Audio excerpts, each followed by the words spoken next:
Assalamu alaikum dear students.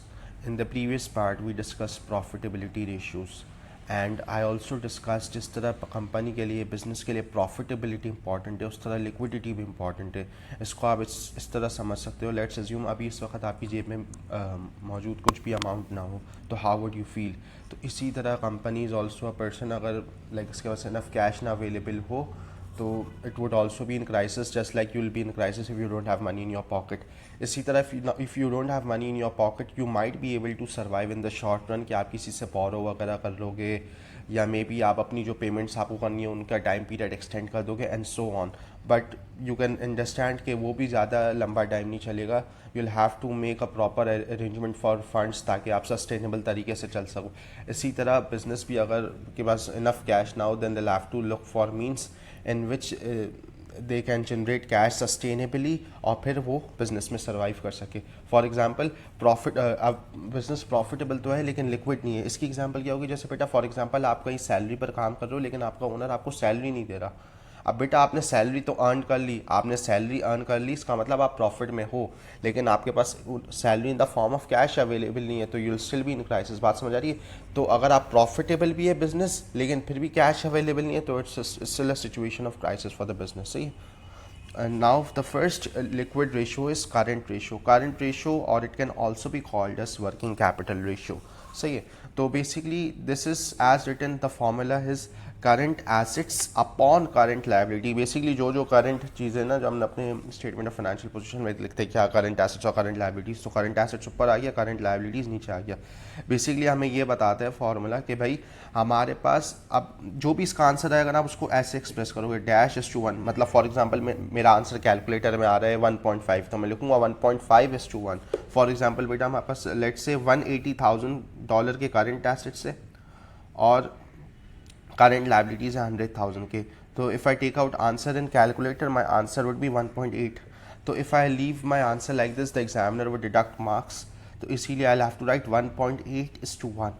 अब बेटा इस रेशियो का ये मतलब है कि हर $1 की करंट लाइबिलिटी के बदले मेरे पास $1.8 के करंट एसेट्स अवेलेबल है।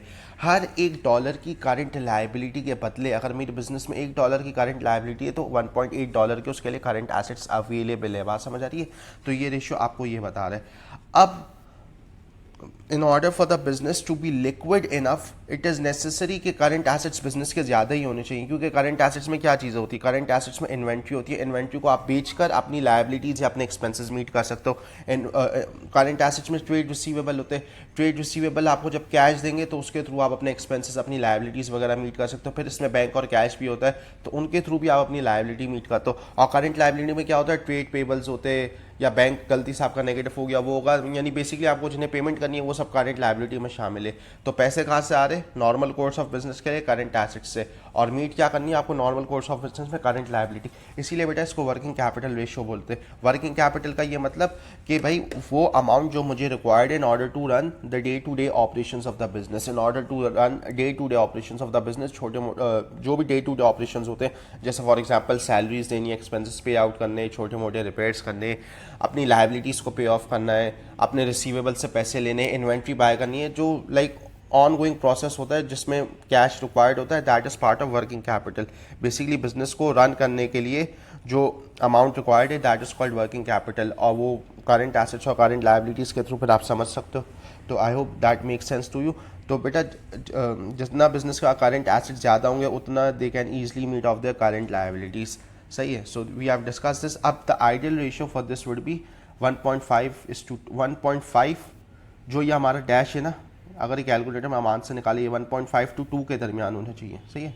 तो बेसिकली अगर current assets are more than 1.5 times of current liabilities और they are equal to 2 times of current liabilities, between 1.5 to 2 है तो इट्स एन आइडियल रेंज। इसका मतलब business has got enough current assets to meet current liabilities. अच्छा 1.5 का log तो आपको समझ आता होगा कि 1.5 तो मैं सही बोल रहा हूँ, लेकिन 2 मैं मैक्सिमम पे भी क्यों रेंज लगा रहा हूँ उसको भी डिस्कस करते हैं। भाई देखो 1.5 से जितने कम है मेरे करंट एसेट्स, जितने कम है लेट से 1 है, then that is an alarming situation for the business. Business need to work over its current assets or they might need to reduce the current liabilities. तो 1.5 से जितना हम नीचे है उतनी हमारे बिजनेस के लिए वल्नरेबल सिचुएशन है. अब मैं 2 पे क्यों रिस्ट्रिक्ट कर रहा हूँ? अगर 2 से जितना ज़्यादा हो तो वो तो बेहतर है ना. 2 से अगर ऊपर, अगर 2 टाइम्स से ज़्यादा है आपके पास करंट एसेट्स, तो इट्स गुड इनफ कि you can meet current liabilities and all properly. लेकिन फिर इसका ये मतलब है कि भाई आपके पास करंट एसेट्स हद से ज़्यादा पड़े हुए, आपके पास करंट एसेट्स में रिसोर्सेज, आइडल रिसोर्सेज पड़ी हुए.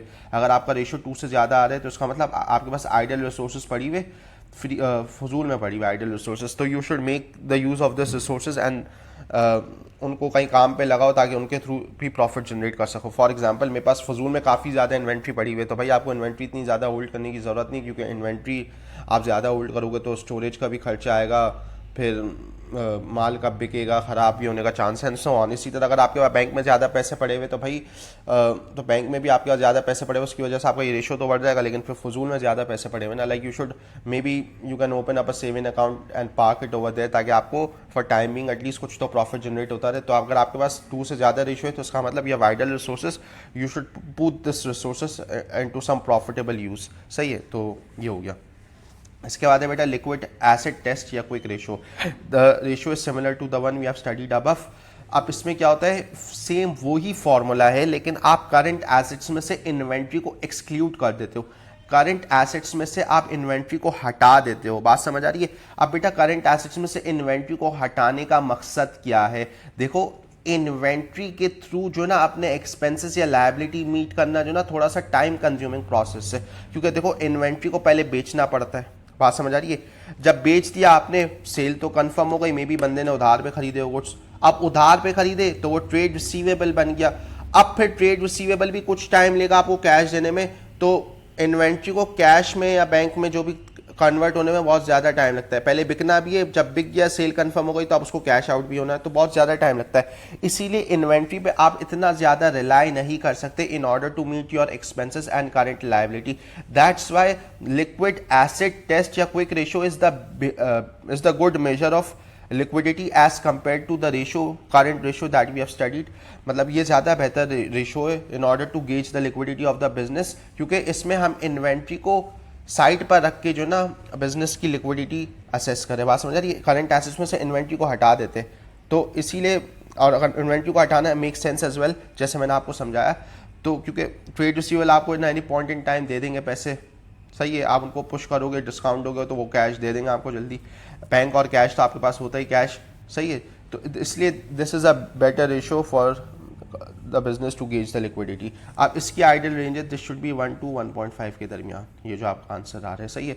अब सिमिलरली अगर 1.5 से ऊपर है तो इसका मतलब business has got ideal resources, business should use those ideal resources in some profitable means and all. और अगर 1 से कम है तो इसका मतलब business is really in danger position, तो business need to work up in order to increase its current assets and everything. सही है, तो ये हो गया लिक्विड एसिड टेस्ट रेशो. अब the third ratio that we are discussing is rate of inventory turnover. Rate of inventory turnover का formula है cost of sales upon average inventory, और ये जो भी आंसर आएगा आप उसको लिखोगे इक्वल्स टू जो भी आंसर आया. फॉर एग्जांपल 10 आया तो आप लिखोगे 10 टाइम्स. अब इस फॉर्मूले को बेटा समझते हैं. रेट ऑफ इन्वेंट्री टर्नओवर का ये मतलब है, ऊपर कॉस्ट ऑफ सेल्स रखी हुई ना. कॉस्ट ऑफ सेल्स किस तरह आती है हमारे पास? कॉस्ट ऑफ सेल्स बेसिकली वो जो हम इनकम स्टेटमेंट में वर्किंग करते हैं, opening inventory plus purchases minus purchase returns minus closing inventory, वो जो पूरा सेक्शन होता है वो कॉस्ट ऑफ सेल्स का होता है. तो वो जो आंसर आता है कॉस्ट ऑफ सेल्स का वो यहाँ पर आ जाएगा. बेसिकली जो गुड्स हमने बेचे हैं आप कस्टमर्स को, उनकी कॉस्ट क्या है, तो that is what cost of sales means. तो कॉस्ट ऑफ सेल्स ऊपर आ जाएगी, भाई जितने गुड्स बेचे वो इतनी कॉस्ट के हमने गुड्स बेचे, और नीचे एवरेज इन्वेंट्री आ जाएगी. एवरेज इन्वेंट्री क्या होती है? एवरेज इन्वेंट्री आप इस तरह लिख सकते हो, inventory at start plus inventory at and, दोनों को ऐड करके इनका एवरेज निकालो, यानी डिवाइड बाय 2 कर दो, तो you will get average inventory, और फिर आप एवरेज इन्वेंट्री को यहाँ प्लग इन कर दोगे. तो लेट्स से बेटा हमारा आंसर है कॉस्ट ऑफ सेल्स है लेट्स से 150,000, और एवरेज इन्वेंट्री जब हमने कैलकुलेट करी तो लेट्स से हमारे पास थी साल के शुरू में 10,000 थी इन्वेंट्री एट स्टार्ट, और साल के एंड में इन्वेंट्री एट एंड 20,000 थी. हमने एवरेज वर्कआउट करा तो ये आया 15,000. अब हम यहाँ पे कॉस्ट ऑफ सेल्स को 15,000 से डिवाइड कर देंगे, हमारा आंसर आ जाएगा 10. अब 10 लिख के छोड़ दूंगा ना तो एग्जामिनर वो डिडक्ट मार्क्स, तो I have to write 10 times, इसके साथ टाइम्स लिखना ज़रूरी है. सही, तो 10 टाइम्स. अब बेटा ये रेशो क्या बता रहे हैं? जैसे यहाँ पे लिखा हुआ है रेट ऑफ इन्वेंट्री टर्नओवर, ये बेटा रेशो ये बता रहे कि बेसिकली पूरे साल में ऑन एवरेज हमारे पास जितने भी गुड्स पड़े हुए होते हैं ना इन इन्वेंट्री, ऑन एवरेज हमारे पास इन्वेंट्री में जितने भी गुड्स पड़े होते हैं ना वो टोटल 10 टाइम्स बिकते हैं। बात समझ आ रही है? मतलब फ्रीक्वेंसी ऑफ सेलिंग क्या है बिजनेस में, ये रेट ऑफ इन्वेंट्री टर्नओवर का ये मतलब है कि कितनी फ्रीक्वेंटली आपके बिजनेस में गुड्स बिक रहे। सही है? तो इसका मतलब ऑन एवरेज मेरे पास जितने भी गुड्स पड़े होते हैं वो 10 टाइम्स, टोटल 10 दफ़ा जो ना मैं अपने वेयर हाउस से गुड्स बेच देता हूँ। बात समझ आ रही है? टोटल 10 दफ़ा, जैसे जितनी भी मेरे पास इन्वेंट्री पार्क हुई होती है टोटल 10 दफ़ा बिक जाती है। तो ये फ्रीक्वेंसी बता रहा है। अब बेसिकली फ्रीक्वेंसी, ऑब्वियसली जितनी ज़्यादा बिजनेस की फ्रीक्वेंसी होगी उतना अच्छा है बिजनेस के लिए। बात समझ आ रही है? जितना ज़्यादा रेट ऑफ इन्वेंट्री टर्नओवर, इसका मतलब बिजनेस के माल बिकने की फ्रीक्वेंसी, गुड्स बिकने की फ्रीक्वेंसी बहुत उतनी ज़्यादा है, तो that is a better situation for the business. जितनी ज़्यादा फ्रीक्वेंसी होगी उतना it's better for the business.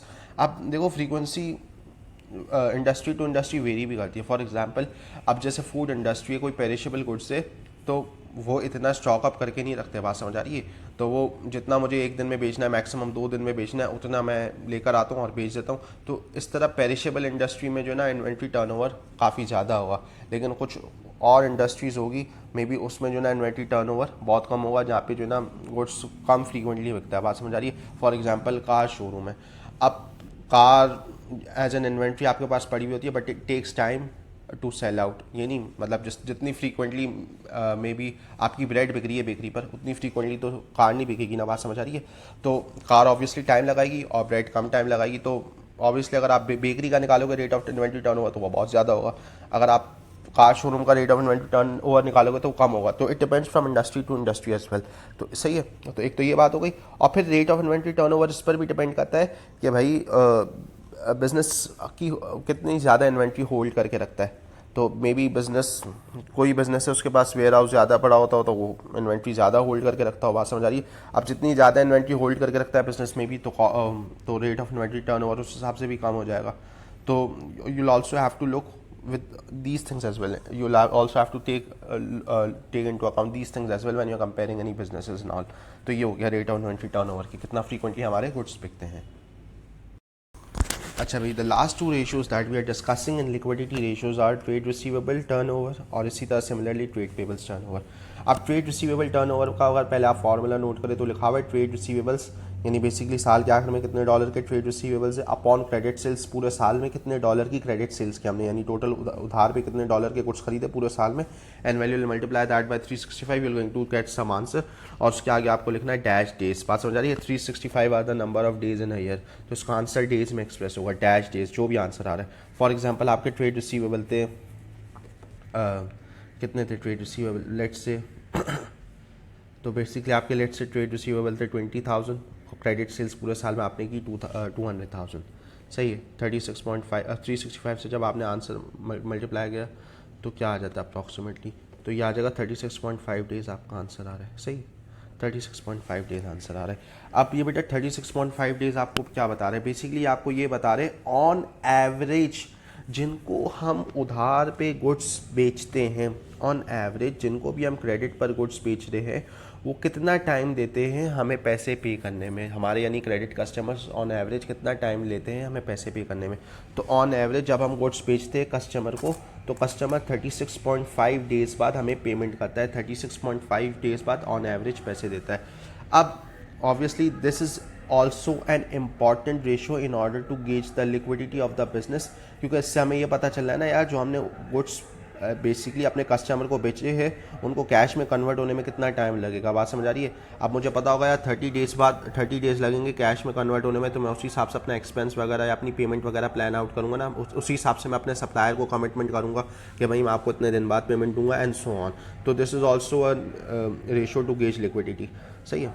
और ऑब्वियसली इस रेशियो को देखते हुए you will also work on planning may be to make this ratio better. तो बेटा एक तो ये बात हो गई कि ये जितना रेशियो लोअर होगा उतना बेटर होगा, lower the better, because we would want कि हमसे जो भी गुड्स उधार पे खरीदे वो जल्दी से जल्दी पैसे देते। तो 36.5 डेज़ में पेमेंट दे रहा है, अगर 10 डेज़ में मिल जाए तो like will be happy, right. तो हमारी कोशिश होगी जल्दी से जल्दी पैसे मिलेंगे, तो ये जितना लोअर होगा उतना बेटर होगा फॉर द बिजनेस। बात समझ आ रही है? तो ये हो गया ट्रेड रिसीवेबल टर्नओवर। सही। उसके बाद और also we can look for making this ratio better as well. For example हमें अगर लग रहा है कि भाई ट्रेड रिसीवेबल ज़्यादा टाइम ले रहे पैसे देने में, then may B we could based on this ratio, based on our analysis, we could may be increase followups to customers. हम कस्टमर्स को कॉल्स करना शुरू कर दें कि भाई जल्दी से पेमेंट करो, आपकी payment due and so on, अगर कस्टमर टाइम लगा रहे पेमेंट देने में. या फिर मे बी हम अपनी क्रेडिट पॉलिसी को स्ट्रॉन्ग कर देंगे कि भाई लाइक यू हैव टू पे विद इन 15 डेज ओनली. या फिर आपको पहला प्रीवियस आपको सारे रिकॉर्ड्स क्लियर करने, फिर ही हम आपको आगे सेल करेंगे and so on. So depending on this ratio we can make some decisions as well. अब now if you look at trade payables turnover, तो ट्रेड पेबल्स टर्नओवर इसी तरह फॉर एग्जांपल ये आपका 10,000 और लेट्स से आपने इसको डिवाइड कर दिया, टोटल आपकी पूरे साल में हुई है लेट्स से $150,000 की परचेजेस. फिर इसको हम मल्टीप्लाई करते तो क्या आंसर आता है, तो ये आपका आंसर आ रहा है 24.33 डेज़.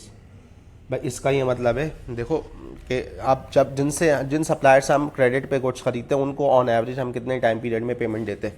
बात समझ आ रही है. तो 24.33 डेज़ आपको ये बता रहा है कि भाई ऑन एवरेज हम 24.33 डेज़ में जो ना उन्हें पैसे पे बैक करते. तो ये क्या होगा, ये लोअर द बेटर होगा या हायर द बेटर होगा? ऑब्वियसली हायर द बेटर होगा, क्योंकि भाई हमें पैसे पे करने ना, तो हम जितना पैसों को लटका सके उतना अच्छी बात है. बात समझ आ रही है. तो from business point of view, not from ethical point of view obviously.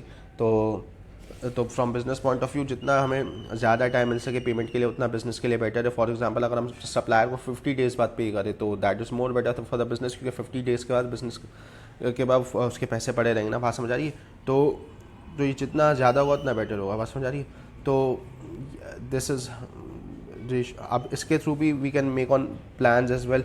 May be for example we can compare with trade receivable turnover as well. हम देखेंगे यार हमारा कस्टमर तो 36 डेज़ में पैसे दे रहा है, लेकिन हमें सप्लायर को 24 डेज़ में पैसे देने पड़ रहे हैं. तो विल बी लाइक अपने सप्लायर्स को हम बोल देंगे यार हमें भी तो कस्टमर से पैसे रिसीव करने में टाइम लग रहा है, तो अब हम आपको 24 डेज़ में पेमेंट नहीं देंगे, हम आपको एटलीस्ट 40 डेज़ बाद देंगे, 30 डेज़ बाद पेमेंट देंगे, बिकॉज हमें भी आगे से कस्टमर से पैसे लेने में टाइम लगता है. तो we can may be say this to our trade payables as well. तो ये हो सकता है ट्रेड पेबल्स टर्नओवर.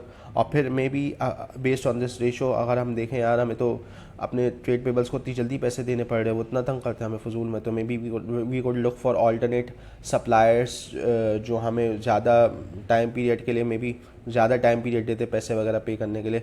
तो based on this ratio we can make some decisions as well. सही है. और इसी तरह अगर फॉर एग्जांपल ये हमारे रेशियोज़ का आंसर कम आ रहा है, may be we could say यार हम आपको इतनी जल्दी पैसे दे देते तो आप एक काम करो हमें थोड़ा डिस्काउंट वगैरह तो दिया करो. May be we could negotiate discount as well because we paying them early and so on. तो this is it. So we are done with liquidity ratios as well. See you inshallah. Allah Hafiz.